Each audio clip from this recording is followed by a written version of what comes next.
오늘 성경 말씀은 요한복음 1장 12절 말씀입니다. 제가 읽겠습니다. 영접하는 자, 곧 그 이름을 믿는 자들에게는 하나님의 자녀가 되는 권세를 주셨으니. 아멘.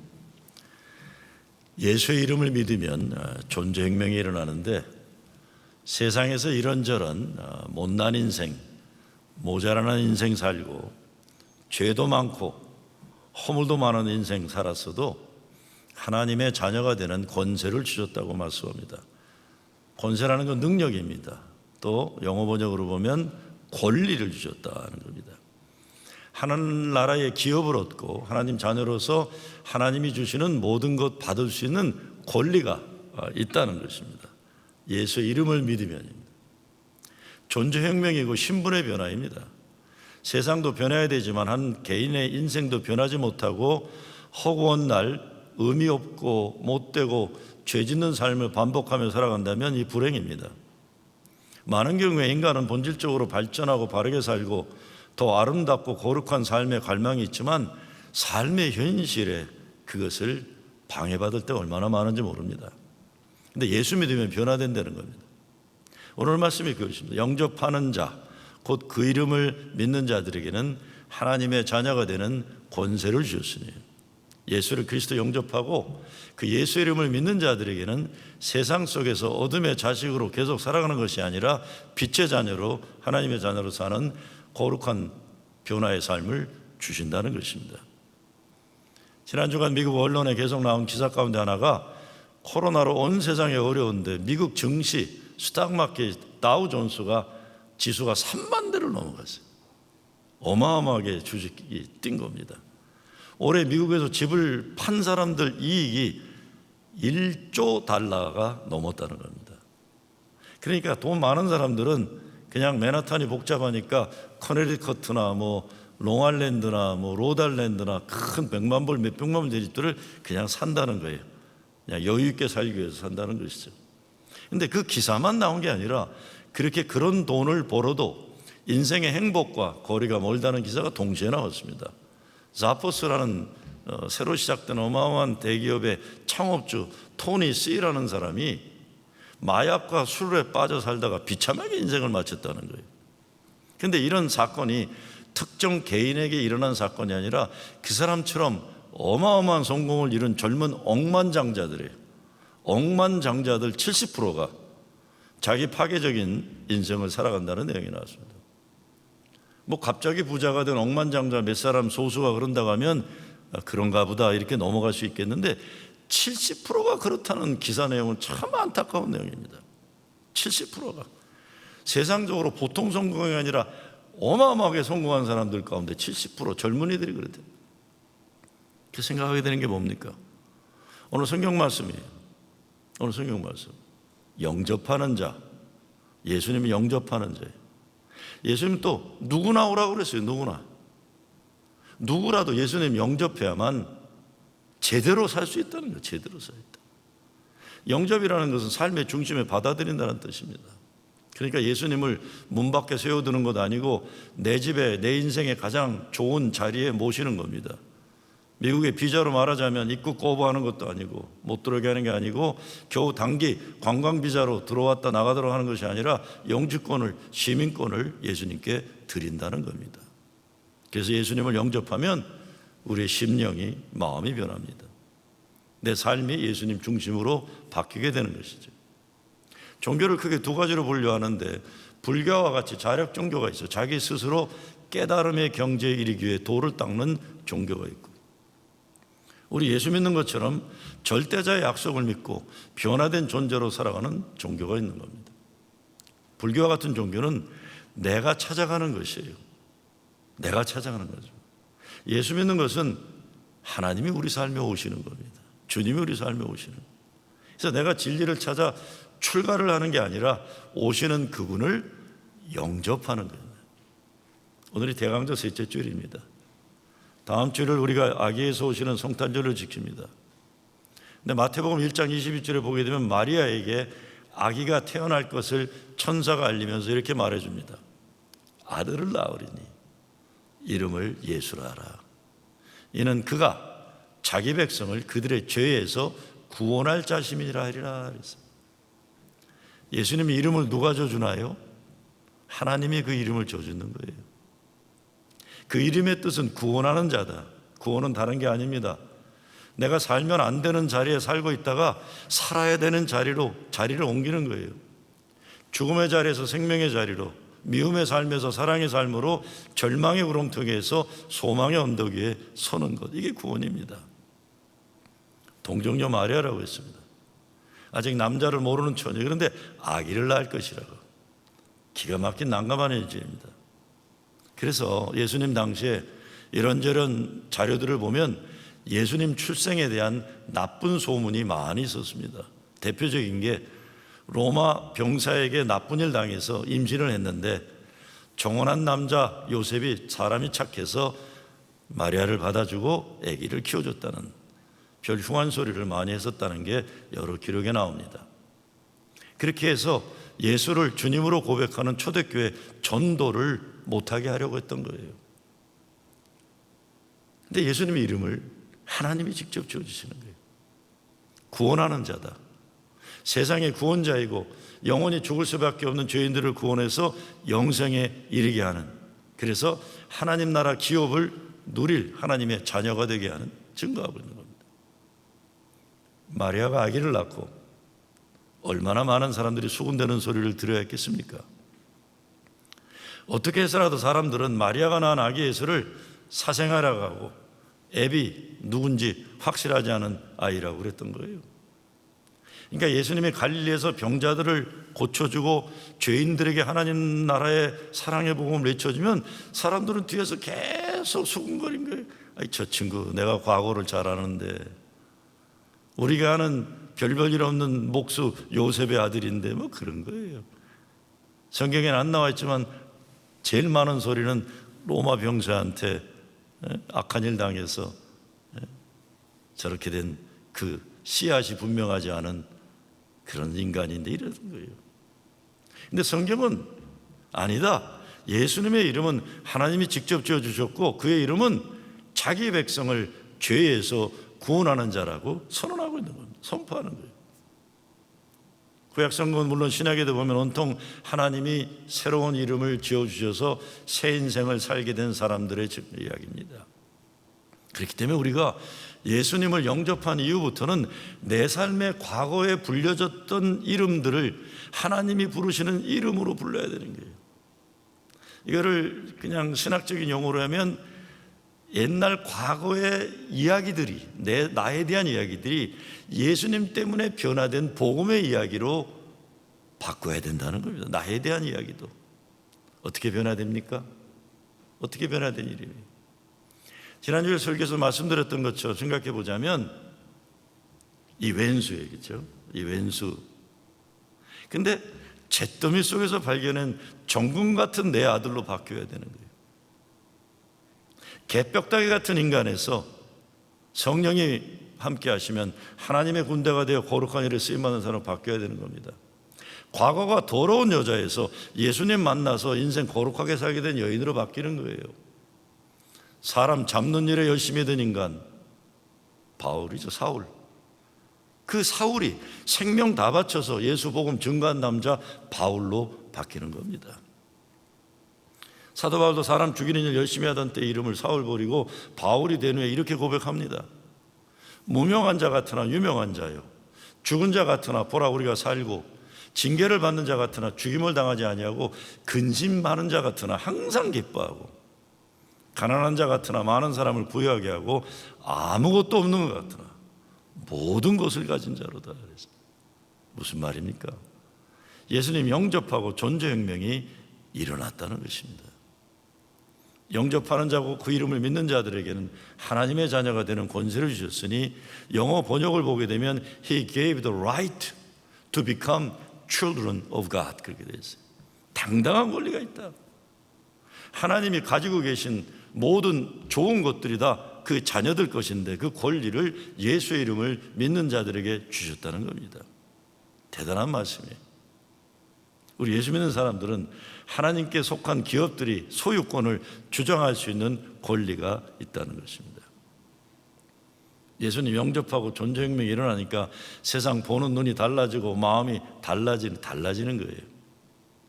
언젠가 어느 큐티방 그룹이 점심 식사를 하면서 맛있는 거 먹는다고 저도 오라고 그래서 같이 밥을 먹었는데 왜 이렇게 맛있는 음식들을 먹냐 물어봤더니 큐티하는 집사님 한 분이 명품 가방을 사려고 돈을 모으고 있었대요. 근데 어느 날 큐티를 하다가 명품 가방을 가지고 다닌다고 사람의 가치가 높아지는 것 아니란 걸 깨닫게 돼버린 거예요. 그래서 그런 일을 위해 돈을 모으지 말고 정말 좋은 일에 돈을 쓰겠다 결심하고 결단한 기념으로 식사 대접을 이렇게 했다는 겁니다. 하늘과 땅의 모든 좋고 아름다운 것들이 주인 되시는 하나님의 자녀로서 모든 좋고 아름다운 것을 소유하는 권리를 가진 사람들이 가방 비싼 것, 옷 비싼 것 걸치고 다니는 것으로 자기 가치를 인정받으려고 하는 것, 이거 아니라는 걸 깨달았다는 것이죠. 어느 목사가 아주 잘 사는 사람들 모이는 파티를 함께 가야 될 일이 있었대요. 근데 그 잘 사는 교인 부인이 아주 멋있게 차려입고 나오는데 보니까 이 목걸이가 아주 좋은 보석이 달린 목걸이더랍니다. 그래서 목사가 집사님 그 목걸이 꼭 진짜 같네요. 그러니까 영국 여왕 같은 목걸이니까 진짜 같네요. 그러게. 근데 얘기를 해놓고 보니까 실수를 한 거예요. 꼭 진짜 같네요라는 말은 가짜란 말이 돼버린 거예요. 그래서 말을 해놓고 당황해가지고 이렇게 좀 민망해하고 있는데 그 여자 집사가 깔깔 웃으면서 목사님 어떻게 가짜인지 아셨어요? 그러더래요. 그러면서 하는 말이 진짜 보석은 집에 두고 외출할 때 주로 모조품을 가지고 다닌다 웃더랍니다. 그때 목사가 깨달은 것이에요. 진짜를 가진 사람은 상처받지 않는구나 라는 것이었어요. 진짜를 가진 사람은 상처받지 않는구나. 여러분, 예수 믿는 사람들이 진짜를 가졌다면 세상 것에 의해 좌지우지 당하지 않는다는 거예요. 자꾸 상처받고 자꾸 이렇게 이러는 사람들은 진짜가 아니라서 그런 거예요. 하나님의 자녀로서 하늘과 땅의 모든 좋고 아름다운 것을 소유한 사람들이 세상 것들 때문에 욕심부리고 헛된 자랑하고 그런 것 때문에 상처받고 그러지 않는다는 거예요. 없으면서 있는 척하고 하니까 상처받는 거예요. 아니면서 그런 척하고 그런 인생을 살려고 하니까 그 속 사람이 자신이 없으니까 겉의 것으로 나타내려고 인정받으려고 몸부림치고 이래도 상처받고 저래도 상처받고 그러는 거예요. 여러분, 그런 분들 알잖아요. 교회도 그냥 있는 대로 걸치면 그게 보는 사람도 편하고 본인도 편할 텐데 없으면서 비싼 거 쳐걸치고 다니는 사람들이 있어요. 그 사람들이 비싼 옷이라고 봐주지도 않아요. 근데 그것 때문에 빚내가지고 크레카드 긁어가지고 빚쟁이가 되고 왜 남한테 자꾸 속이 껍데기니까 겉에 거로 자꾸 과시하려고 그러는 거예요. 예수 이름을 믿는 자들은 하나님의 자녀가 되는 권세가 있어서 천하의 그 어느 것들 때문에 자기 존재의 거룩한 자존심에 상처받지 않는 거예요. 상처받을 게 뭐가 있어? 내가 진짜인데. 아기에서 오시는 것은 가장 연약하지만 하나님 나라의 그 모든 것을 가지고 오시는 거예요. 우리 가운데 오시는 거예요. 아기에서 영접하게 우리가 준비되는 건 우리 스스로가 헛되고 부질없는 인생 더덕더덕 달고 끌고 다니는 껍데기들을 버려버리는 거예요. 그래서 아기 예수 앞에 오면 부끄러움을 느낄 수 있잖아요. 아이고, 내가 왜 이렇게 더덕더덕 껍데기를 붙이고 사나. 예수 믿으면 그래서 진리 안에서 자유하는 것인데 있는 그대로 주님 앞에 설 수 있는 거예요. 감추고 치장하는 것이 많다 보면 어떤 때 정말 뭐가 진짜인지 가짜인지 구별이 잘 안 되는 지경에 이르기도 합니다. 그런 것들 벗어버리고 내려놔야 돼요. 진짜가 되지 못하니까 자꾸 거짓의 껍데기에 싸우게 되고 진짜가 되지 못하니까 세상에 헛되고 부질없는 것들에 목을 메고 살게 되는 것입니다.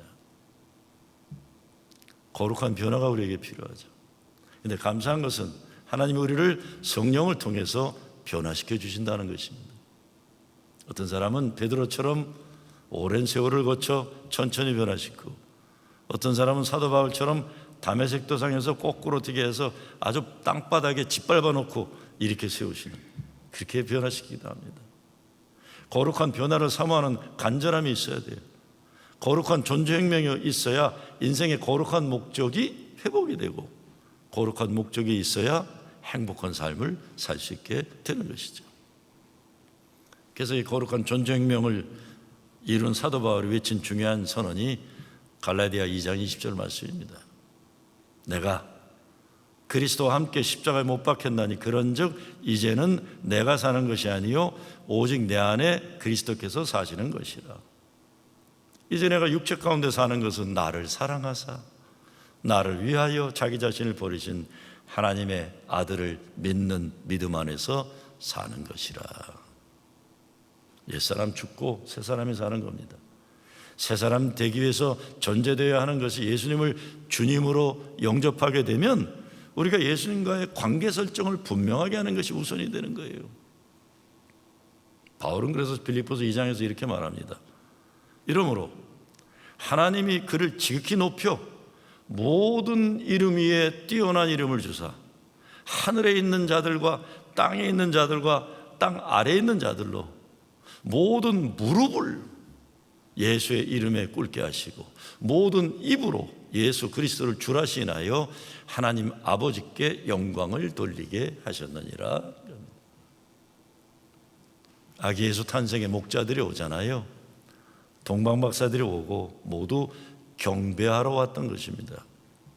그래서 우리가 예수님을 영접하면, 주님으로 영접하면 무릎 꿇는 것이 가장 먼저일 거예요. 무릎 꿇는 것. 근데 이거 참 힘들죠. 우리가 예수 믿으면서 하나님이 주신 선물을 은혜로 받고 영접하는 믿음을 잘 모르고 내가 노력해서 이루는 업적으로 여기는 율법주의에 빠지게 되면 자꾸 꼿꼿이 서려고 그래요. 내가 남들보다 잘하는 거 없고, 내가 남들보다 거룩한 거 없고, 내가 남보다 기도 많이 하는 거 없고, 성경 많이 하는 거 없고, 점점 바리새인들이 돼가는 거예요. 꼿꼿이 서가지고요. 뭔가 좀 자기가 착한 일하고 의로운 일하고 잘한 것 같으면 자기 업적이 되고, 뭔가 좀 깨닫게 되면 남의 스승이 되려고 하고, 결국에는 바리새인들처럼 영적 교만에 바벨탑을 높게 쌓게 되는 겁니다. 내려와서 예수의 이름에 무릎을 꿇으라는 것이죠. 요한계시록 4장 10절에 보면 24명의 장로들이 높은 자리에 있다가 하늘 보좌에 앉으신 주님 앞에 엎드려서 이렇게 외쳐요. 주님을 만나고 세세토록 살아계시는 이에게 경배하고 자기의 관을 보좌 앞에, 관이라는 건 죽을 때 쓰는 관이 아니라 왕관이에요. 왕관. 장로들이 쓴 왕갑을 주님 앞에 드리며 이르되 우리 주 하나님이여 영광과 존귀와 권능을 받으시는 것이 합당하오니 주께서 만물을 지으신지라 만물이 주의 뜻대로 있었고 또 지으심을 받았느니라 했느니라 그랬어요. 높은 자리에 있다가 자기들이 내려와 엎드렸다는 겁니다. 주님을 영접하고 그분의 이름을 높이려면 우리가 내려와야 돼요. 내려와서 무릎 꿇어야 하고 입을 열어 그의 이름을 높여야 하는 겁니다. 근데 내려오면 하나님이 주시는 은혜와 행복이 있는 거예요. 내려온다는 건 예수님 영접하기 이전에 우리 자신들을 생각해서 은혜를 깨닫는 게, 은혜를 아는 거예요. 그래서 바울도 그러잖아요. 예수 믿기 전에 너희들의 꼬락서니를 좀 생각해 봐라. 잘난 체 하지 말라는 게 교회 와서. 전 지금도요, 가끔 버거킹에서 오후 시간이 되면 와퍼, 제일 큰 햄버거를 2개에 5불에 팔아요. 특히 우리 교회는 농장 기도원에서 나오는 하이웨이 타기 전에 햄버거, 버거킹 가면 항상 와퍼가 2개 5불이에요. 저는 갈 때마다 그거 사 먹어요. 제가 1973년도 미국에 왔는데 영어 못하는 건 말할 것 없고, 사실 저는 한국에 살 때도 어리버리 의정부 촌놈이 서울에 학교 다니면서 동서남북 구별을 잘 못했어요. 저는 서울에 살 때 단 한 번도 버스를 여러 개 타본 적이 없어요. 의정부에서 승원여역이나 대원여역 타면 삼성교에 내리면 거기서 그냥 안국동 가는 거 하나 타고 그냥 걸어서 갔어요. 안국동에서 종로가 버스 타러 저는 걸어 다녔어요. 왜냐하면 아니 웬 놈의 서울엔 버스가 그렇게 많아요. 제가 우리 의정부에 살 때는 밑으로 가면 서울이고 창동 뭐 이렇게 서울이고 위로 가면 그냥 동두천 뭐 이런 거예요. 전국에. 그러니까 그냥 미국에 오니까 워낙 한국에서도 비리비리했는데 미국 오니까 열등의식에 쪄들렸어요. 뭐가 뭔지 모르겠고 인생 기죽어 살았어요. 내가 앞으로 어떻게 살아가는 것인지 감을 잡지 못했는데 내게 있어서 대단한 성취감을 주었던 것이 있었어요. 그거는 버거킹에 가서 와퍼 사 먹을 때였어요. 한국에서는 보지도 못하고 먹어보지 못한 그 큰 고기 덩어리가 담겨있는 버거킹에서 파는 가장 큰 햄버거 와퍼를 영어로 주문해갖고 사서 먹으면 내가 이민 와갖고 성공자가 된 대단한 기쁨을 느꼈어요. 한국에 있는 친구들은 상상도 못할 텐데 그때 그 마음이 내 몸과 내 마음 뼛속에 기억되어 있는 겁니다. 그러니까 지금도 2개의 오브라는 와퍼 사가지고 와서 내가 하나 먹고 하나 또 나누어 먹으면 참 행복해요. 사람마다 다 이런 거 있을 거예요, 여러분들. 저는 여행을 앞두고 집사람과 늘 다투는 주제가 있어요. 우리 집사람은 어디 가면 좀 편한 데 가서 자자는 거예요. 저는요, 어디 갈 때 하자는 게 차에서 자자는 거예요. 차에서. 제가 애들 키울 때 돈이 없어서 어디 놀러 가도요, 싸구려 모텔 들어갈 돈도 없어요. 그래서 항상 플로리다 갈 때도 잠시 레스트에어리에서 눈 붙이고 그냥 갔어요. 그 모텔값 아끼느라고요. 이 집사람은 당신 돈도 없는데 왜 좀 좋은 호텔에 자면 안 되냐 그래. 차에서 자면 안 되냐 그래. 차에서 뒷자리 제끼고 자면 안 되냐. 저희 차에 지금 슬리핑백이 2개가 있어요. 지금도. 딴 거 아니에요. 사람마다 이런 거 다 있어요. 우리가 올라가 앉아갖고 폼 잡고 있던 자리에 내려와서 주님 앞에 무릎 꿇을 수 있는 겸손한 믿음이 되면 그때 은혜를 깨닫게 되는 거예요. 그 은혜를 깨닫는 거예요. 자꾸 억지로 높은 자리를 유지하려고 그러니까 이게 힘든 거지. 이게 내려놓으면 뭐가 힘듭니까? 사도 바울을 괴롭히는 자들이 그렇게 많아도 사도 바울이 꿋꿋하게 자기를 갈 수 있었던 건 십자가에서 자기를 못 받고 죽었기 때문에. 이미 죽은 사람을 누가 괴롭힙니까? 예수 안에서 죽고 새롭게 살아난 사람을 사람들이 죽일 수가 없는 거예요. 마찬가지입니다. 우리가 자꾸 우리 실력으로 높이 올라가 높은 자리에 앉으려고 몸부림치니까 인생 고달프고 힘든 것이지, 내려와서 주님 앞에 무릎 꿇고 그의 이름을 높이고 존귀와 영광을 돌리면 은혜 충만에 가득할 수 있는 거예요. 성경은 온통 이렇게 은혜로 새롭게 된 인간들의 신앙 고백이에요. 예레미야를 하나님이 불러갖고 뭐라고 하십니까? 내가 너를 복중에 짓기 전에 너를 알았고 내가 태어나 나기 전에 너를 구별하였고 너를 열방의 선자로 세웠노라 하시기로. 본인도 몰랐다는 거예요. 예레미야 본인도 자기 자신이 어떤 존재인지 모르고 살았지만 하나님은 아셨고 구별하셨고 세우셨다. 어째 예레미야에게만 이런 역사가 일어나겠습니까? 저와 여러분에게도 하나님이 같은 목적을 가지고 계시는 거예요. 내가 너를 알았고 너를 구별하였고. 그 말은 뭡니까? 너는 네가 아는 네가 아니라 내가 아는 너다라는 거예요.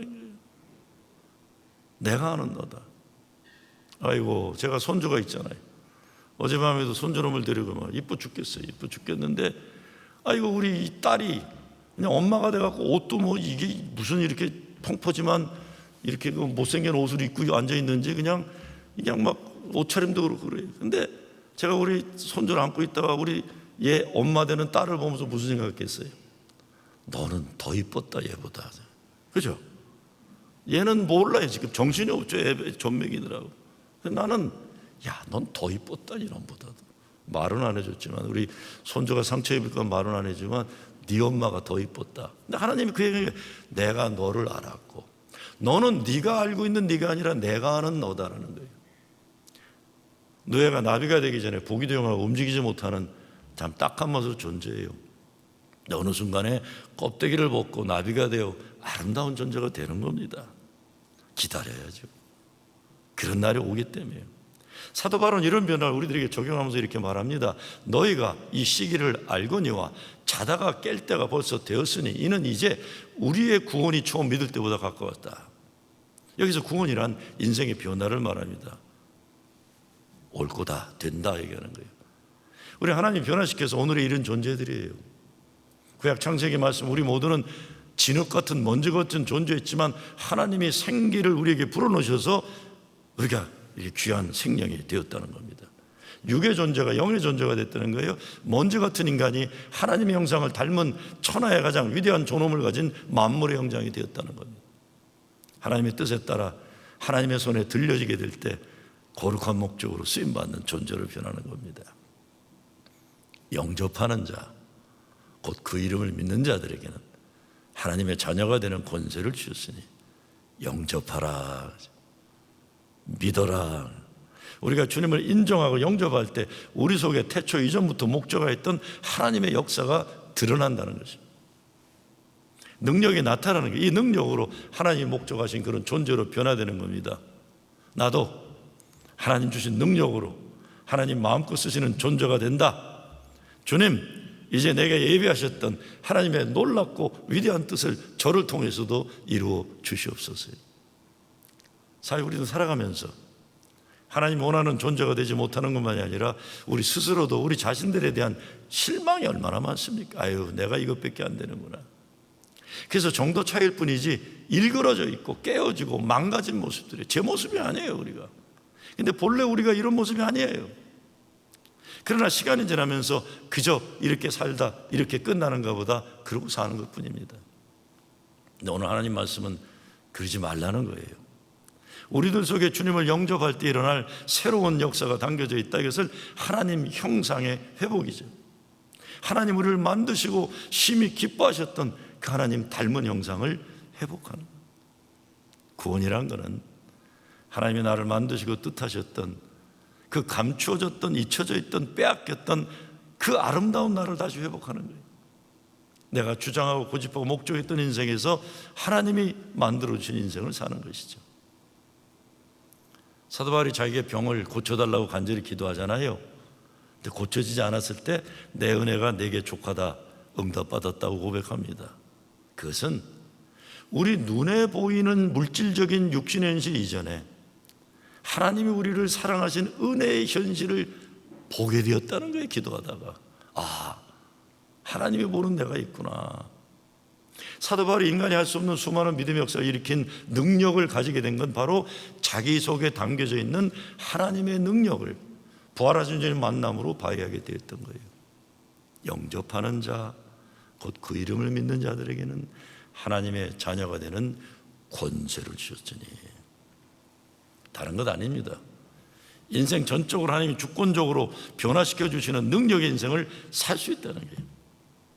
제가 지난주일 설교 시간에 예수님이 성령 세례와 불세례를 주신다는 말씀을 드렸어요.